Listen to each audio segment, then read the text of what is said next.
जो देश रे आमर सरकार को आसिले डबल इंजिन हम एवं केंद्र एवं राज्य मिलित भाव में ओडिशा को समृद्धिशाली करने से स्वप्न देखिले किंतु आज जो प्रश्न हो नीति आयोग रे भी आमर मुख्यमंत्री भी जाइए एवं स्वतंत्र पावा राज्य तो छाड़तु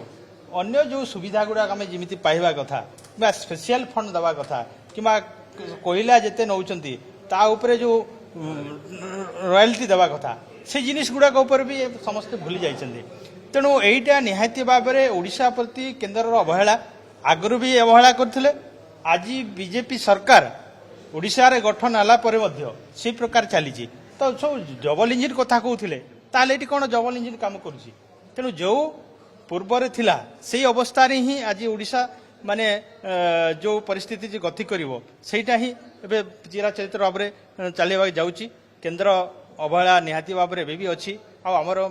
माननीय मुख्यमंत्री मोहन माझी महोदय कौन से पाखे दाबी रखिंट मु तो कहबी से जो दृढ़ सहित दाबी रखिए निहाती भाव में केन्द्र भी ताकू मानवे किंतु से जदि देखिए जे आम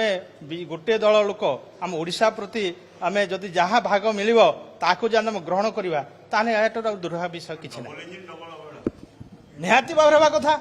से डबल इंजिन कथा कहीकि ही आसिचंती शासन को। तेणु डबल इंजिन सरकार ओडिशार विकास आहरी त्वरान्वित करने कथा जेहेतु केन्द्र में बीजेपी सरकार अच्छी ओडिशा रे बीजेपी सरकार अच्छी। तेणु जो आशा